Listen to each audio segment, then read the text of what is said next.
First question, Renee, I want to ask you is how did you get started doing with the OneTeam program?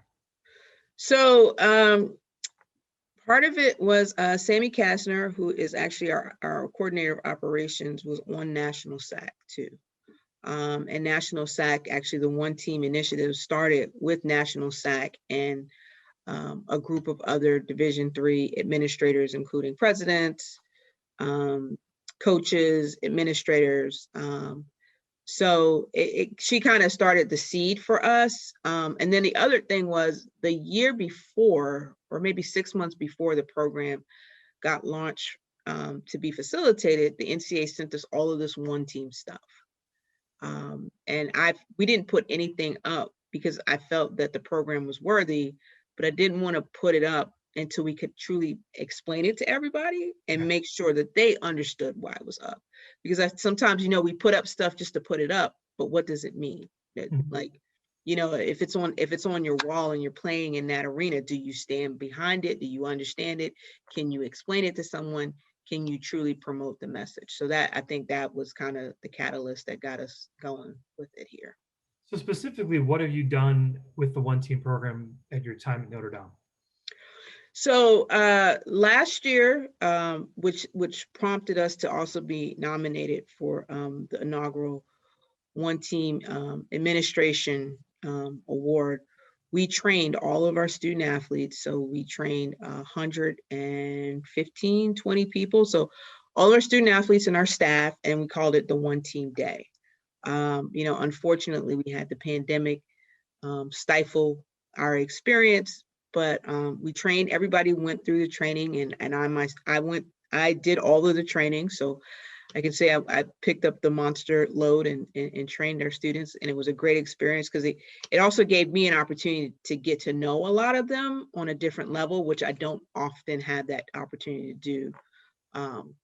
So we trained all our students. All of our fall sports sponsored a OneTeam game. So we had the stickers out, and we read a short verbiage at the beginning of the game, and then exchanged some information with our opponents.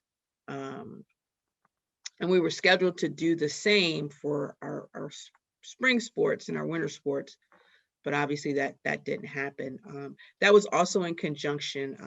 Last year, our theme for the athletic department was social justice and inclusion. So the OneTeam kind of piggybacked on some of the other work that we did in regards to social justice and inclusion. So we wound up bringing Jen Fry, who's a really good speaker and has spoken in a lot of places in college athletics and all over. We brought her up, and then we brought her up in the fall. And then in the spring, we brought up Monsignor Bazzelli, who is a priest in the local area. Actually, is my priest at my church. Yeah.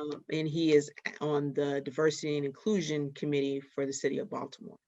So he came and gave a talk about inclusion and social justice. So kind of like it was kind of like a perfect storm. So we had some other stuff on the dockets to do, but we're unable to get it done. And then this past fall 20, we trained all of our new students. So we did a virtual OneTeam training, and we actually have another facilitator on campus, Yishka Chin, who was our NCA. Her position was a grant funded position. She was our coordinator for student athlete success. She went through the OneTeam training, and she actually assisted me with the training. Yeah, that was probably the next question I ask you. Obviously, with COVID, you've had some challenges. You say you're not doing your games. What kind of challenges have you faced implementing this program in the age of COVID?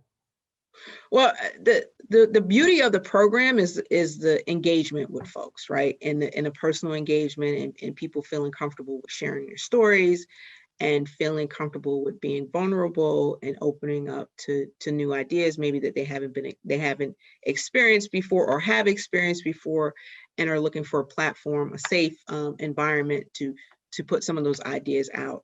Obviously, in the virtual environment, which is what we're in right now, there's not as much engagement because you're on a Zoom screen. Right. Whereas it's different when you're sitting next to someone and you can kind of see their cues. Like, so maybe they're not saying anything, but you can see the shift in their body language. You can see that maybe, that person you need to engage with them more, which is sometimes lost in the virtual environment. But I mean, the message and the information is still the same. And, I still think that it's something that needs to be said and to be engaged with and to be learned. But obviously would love to get back to the opportunity to do it face to face. And I got the chance to see you do the program last year at Anaheim. It was last year. It seemed like 5 years ago. Obviously, with the pandemic, it seemed like a very long time ago. And I remember when I was going through your presentation and hearing the different parts, that this was basically a Division III initiative. This wasn't part of Division I or Division II right now. So my last question is, what makes this program unique, and why is Division III taking the lead on this? Well, I think what makes it unique is that it's a Division III initiative, and a lot of initiatives in the NCAA start from Division I, and they kind of trickle down. And this is something that has started from Division III, and I'm sure it's going to trickle down to Division I and II. If you look at our institutions, Division III has the most institutions in the NCAA. Our student athletes are very well rounded folks and come from diverse populations. So this is a very good opportunity for Division III to show a sense of providing inclusion, diversity and inclusion, and providing it on a platform that's conducive for student athletes' participation.